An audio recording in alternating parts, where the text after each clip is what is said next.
ça commence à tanguer, là. Ça commence à tanguer, les alliances se froissent. Or, c'est un moment où personne ne s'intéresse à l'Algérie. D'ailleurs, personne ne s'y est jamais intéressé. Ce qui intéresse les chancelleries en Europe, c'est l'Europe. Or, c'est un moment, ça a été complètement oublié, c'est un moment où les passions qu'on n'imagine pas vont se déployer dans toute l'Europe et en France pour la Grèce. Pour la Grèce. La Morée. Alors, on avait déjà fait une expédition avec Chateaubriand. Chateaubriand résume ça très bien. C'est quelqu'un d'au-dessus du lot, quand même. Hein. Pourquoi il veut ça? Parce qu'il veut qu'il y ait une armée française qui revienne. Certes, sous le drapeau blanc, mais qui quand même. Donc, il avait déjà fait l'expédition d'Espagne.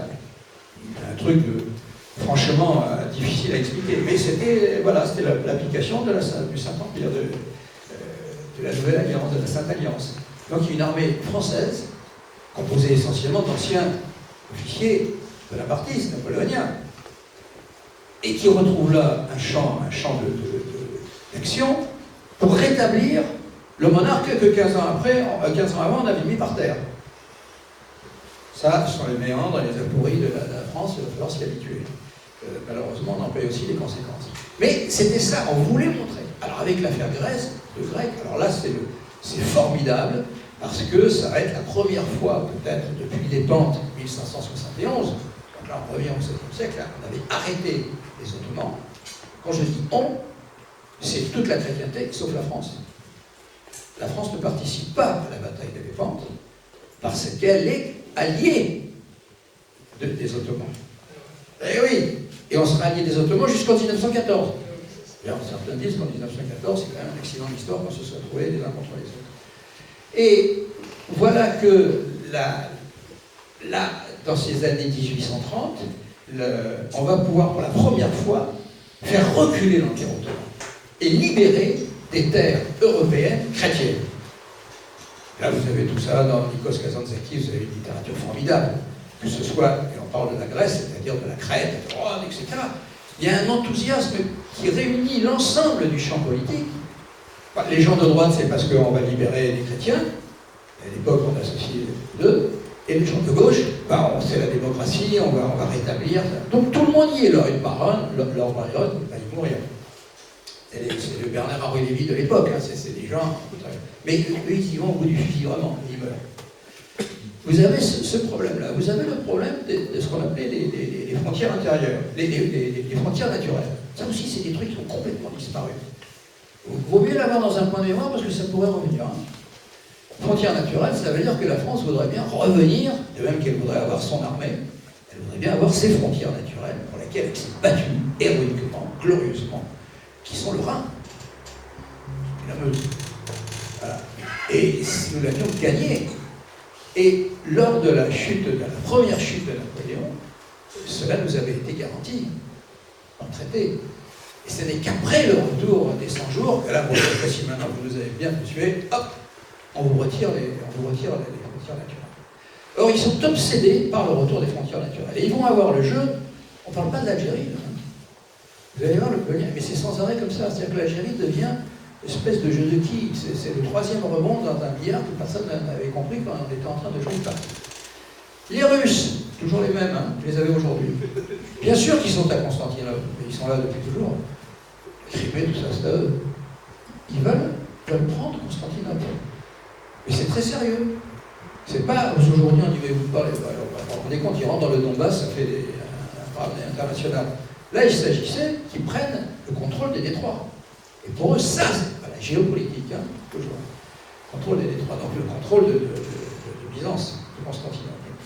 Et ils sont prêts à négocier avec la France, qui est quand même l'ancien battu. Bon, ben alors, si vous nous soutenez là-dessus, nous, on vous soutient pour les frontières naturelles. Et ça marche. Il y a des écrits que vous verrez qui sont incroyables, ça va très loin.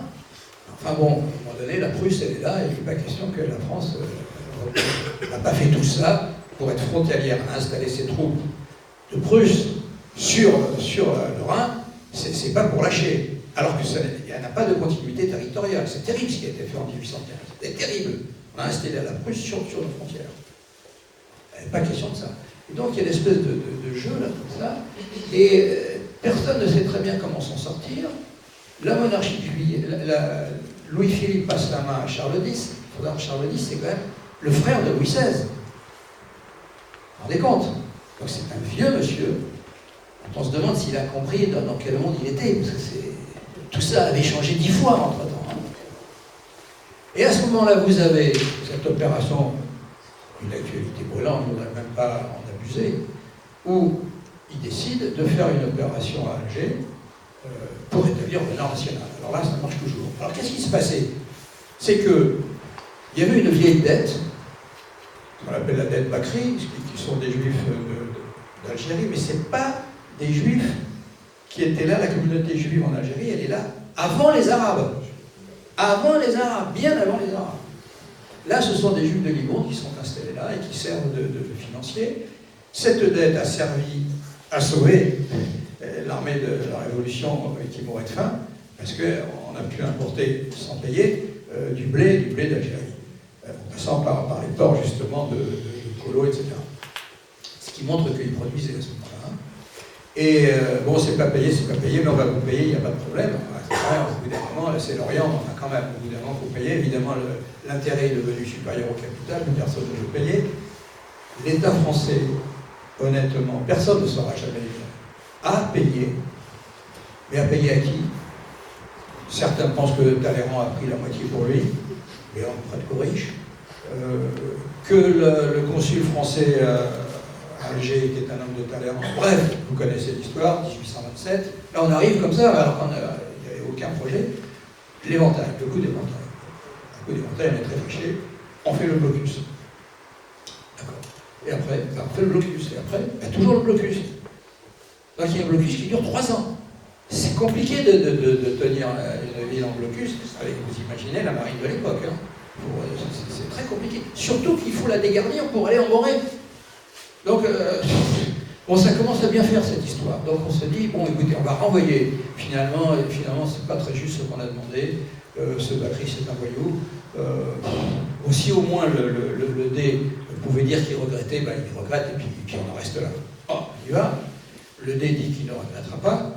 Et il laisse partir la flotte qui est venue sous pavillon diplomatique, il la laisse sortir, et là, qu'est-ce qui se passe? C'est le fameux affront au pavillon. C'est-à-dire qu'il prend une rasade de coups de canon. Et d'ailleurs, les derniers bateaux de la ligne sont abîmés. Et là, dans le port, il y a des bateaux, des navires de guerre britanniques, espagnols, donc ils voient. Donc là, il y a vraiment l'affront. Là, on se dit, bon, maintenant, on a oublié là-bas. Mais là, il y a un front, on y va.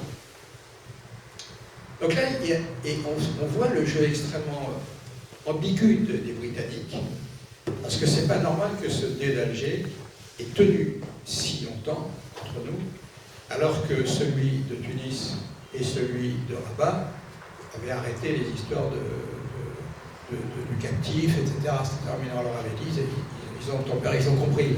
Là, lui, il continue. Certains, dans le livre, considèrent que les Britanniques sont derrière lui. La suite leur donnera raison. Parce qu'une fois qu'on aura débarqué, mais je vais revenir au débarquement, les Britanniques proposeront au dé d'Alger de le ramener à Alger dans leur bateau de guerre pour le réinstaller. Donc là, quand même, les cartes sont abattues. Parce qu'ils ne veulent pas, la Grande-Bretagne, c'est le grand pays du XIXe siècle, ils veulent absolument le contrôle total et unique de la Méditerranée, parce que c'est la route des Indes. Et pas encore le canal de Suède. Mais là, on voit des gens qui planifient des décennies à l'avance. Après, il peut y avoir des accidents d'histoire, mais eux, ils savent. Et donc, on démarque. Évidemment, le petit jeu, c'est l'articulation entre la vie politique intérieure, qui est totalement à l'écart de tout ceci, de l'Algérie de cette... Ce qui intéresse les Français, c'est l'Égypte. Ah, l'Égypte, tout le monde vibre. Bonaparte y a été. Il n'y a pas les on a restitué la grandeur de la civilisation égyptienne. L'Algérie, ça ne risque pas. Donc, personne ne s'y intéresse. Mais il y a un enjeu de politique intérieure. Et encore une fois, l'Algérie va servir de politique intérieure. C'est-à-dire qu'il décide, quand il y a une majorité qui ne lui plaît pas trop, le roi décide de dissoudre. Départ de la flotte. Premier tour des élections. Arrivée à Alger, conquête, reddition, deuxième tour des élections. Franchement, un truc formidable. Eh ben, il n'a pas la majorité qu'il voulait. Et à la différence d'aujourd'hui, il peut redissoudre. Mais qu'est-ce qu'il fait? Il redissout. C'est là les fameuses ordonnances de juillet 1830. Alors voilà qu'on a un corps expéditionnaire qui a débarqué, qui a remporté une victoire que tout le monde rêvait d'obtenir depuis des siècles, que toute la chrétienté rêvait, pour des raisons de fond. Eh bien, on ne sait plus très bien, alors cette armée, elle obéit à qui? Et ça se passe quelques jours après le débarquement.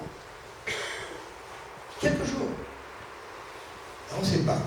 Et donc, à partir de ce moment-là, il y a un grand flottement, et ça, c'est typique de la France, où on va commencer à tirer des bords, où on fait des politiques, mais au bout d'un moment, on les change, puis on les rechange, puis on les rechange. Les gens en face de vous, ils ont compris. Hein. Ils ont plus... D'abord, vous leur faites plus très peur, et puis ils savent que les accords avec vous, c'est dangereux pour eux. Exemple, le maréchal Bourbon, il aura son bâton de maréchal, justement grâce à son incroyable succès à Alger, avait préparé le terrain avec des affiches en arabe. C'est quand même la France, c'est pas en disant, voilà, nous venons vous libérer des oppresseurs turcs. On va vous rendre votre liberté, vous serez enfin les maîtres de votre pays. C'est ça le but. Parce que sinon, au bout d'un moment, vous ne savez plus pourquoi vous êtes là. Vous êtes là parce que vous y êtes, d'accord. Mais pourquoi vous y êtes là? Parce qu'on n'est pas parti. Ah d'accord. Non. Vous voyez quoi? On va mettre fin aux janissaires. D'accord. Alors qu'est-ce qu'on en fait? Et là, ça prend du temps. On va le rendre à l'Empire ottoman. L'Empire ottoman, il est déjà à demi-KO. Il n'en veut pas. Bon, alors on va le donner. L'Égypte, là, il ne voudrait pas, là, le Khedive du Caire. Ah non. Mais non, on paye tout. Non. On ne sait pas quoi faire. Et on ne sait pas quoi faire. Et pendant ce temps-là, il y a un changement de régime. Qu'est-ce que fait, évidemment, immédiatement? Alors on a pris Alger. On n'a pas pris le pays. Le pays est vaste. Et encore une fois, il n'y a pas de route, il n'y a rien. Donc pour se déplacer, il faut y aller. Hein. Donc les tribus avaient vu ce qui s'était passé, ils étaient très impressionnés. Mais ils voient que le maréchal de Bourbon, il est viré. Au bout de quelques semaines. Donc là, les gens qui étaient venus déjà faire la mode, ils se disent, merde, j'ai joué sur le mauvais cheval. Je vais attendre. On envoie un nouveau général. Et là, vous avez quelque chose qui va se répéter en France de manière un peu lassante quand même. C'est-à-dire que Louis-Philippe, c'est Louis-Philippe qui a la grande responsabilité de ce qui va se passer en Algérie. La grande responsabilité, c'est Louis-Philippe. Parce que donc, jusque-là, on ne savait pas. Oui, on cassait la région d'Alger. Mais le reste... Donc, il envoie un nouveau général en chef, Rachid Cluzel. Et l'arrivée, ils arrivent à une quinzaine de bateaux, et c'est les anciens de l'Empire. C'est des grands soldats qui ont servi sous Napoléon. Et il sort immédiatement un premier communiqué. Maintenant, vous obéissez à Louis-Philippe. C'est tout. Ah, quand même, là, les gens sont là, les officiers sont là, ils disent, mais quand même, attendez, on vient là, il y a un mois, on a gagné une bataille incroyable. Ah oui. En deuxième communiqué, le même jour. Bon, alors je salue la grande victoire. Mais enfin, il y a des bruits selon lesquels vous avez pillé c'est marqué dans son communiqué. Vous imaginez la séance. Ah oui, on dit que, enfin, bon, on va faire venir une commission d'enquête pour voir si c'est vrai ou si c'est pas vrai, mais enfin, quand même. Hein. Et ça, je ne voudrais pas couvrir les vols qui sont... Mieux que ça. Le pauvre maréchal de Bourbon quitte Alger, le maréchal de Bourbon quitte Alger, mais tout ça, là, c'est frais, parce que l'amiral Duperré ne veut pas le ramener en France. Donc il serait probablement arrêté. Il ne veut pas l'amener ailleurs. On peut le comprendre. Donc il paye de ses deniers, mais on fouillera quand même son bateau, parce que la légende du trésor d'Alger va le suivre. On va fouiller le cadavre de son fils, qui est mort au combat, pour vérifier s'il n'y a pas l'ordre du paix. C'est quand même... ça commence comme ça. Donc on est là, on ne sait pas pourquoi, on ne sait pas pourquoi faire, ni avec qui. Le premier général en chef fera d'ailleurs des choses assez intéressantes, qui lui seront reprochées. D'ailleurs, il sera viré. mais c'est une époque où les généraux étaient députés aussi, donc ils s'en expliquent à l'Assemblée nationale, et on lui reproche de ne pas avoir obéi aux instructions. Il dit, mais les instructions, mais montrez-les-moi s'il vous plaît, j'aurais bien été content de les avoir. Donc ça c'est encore autre chose, c'est que, bon les militaires, débrouillez-vous, hein. Faites pas trop parler de vous, hein, quand même, s'il y a des enfumades, etc. Là, ça commence à me gêner. Mais sinon, ça. Donc ça, c'est pas comme ça que ça marche. On le paye un jour, ça. C'est-à-dire qu'on est là un peu par accident, on salit une grande victoire, et puis finalement, en fait, se noue l'alliance de Louis-Philippe et des bonapartistes. Et le prix à payer pour cette alliance, c'est que alors, tous les anciens soldats de Bristol, etc., peuvent retrouver une carrière brillante, mais en Algérie. Hein. Et on ne leur donne pas trop d'instructions. Par exemple, Clausel voudra faire deux choses, là j'accélère, à la fois une alliance avec le bey de Tunis, auquel il aurait sous-traité, au nom de la France, l'administration de la zone orientale, et Abdelkader. Abdelkader sont des gens qui sont là, ils ont vu que bon, les Turcs ils sont partis, bon, on commence. Et finalement, on passe un accord avec Abdelkader. Il y a un traité, on lui passe des armes, etc. Et Bugeaud, c'est le traité de la Tafra. Et puis, bon, de fil en aiguille, il n'y a pas vraiment d'instruction. Voilà comment les choses se passent. Et on arrivera à 48, où c'est encore les enjeux intérieurs qui dominent. C'est encore les enjeux intérieurs. Car il y a très très peu de colons, ce qu'on appelle des colons, c'est-à-dire des gens qui vont travailler la terre. Il y en a très très peu.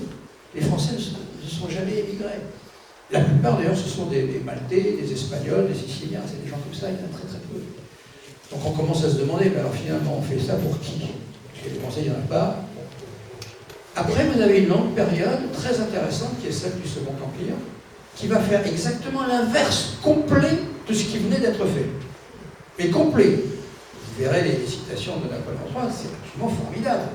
Disant, moi, je suis aussi bien l'empereur des Français que des Arabes. Et les Arabes sont mes sujets, ils ont droit, et je vous demande tous de les traiter comme des frères, etc. Pouvoir arrêter de leur toucher à leur terre. Faire un Sénat consulte sur, on laisse les terres aux tribus. Voilà. Et si on doit parler de cantonnement, il faut cantonner les Européens. Vous avez un renversement complet de perspective qui s'effondrera complètement avec l'Empire.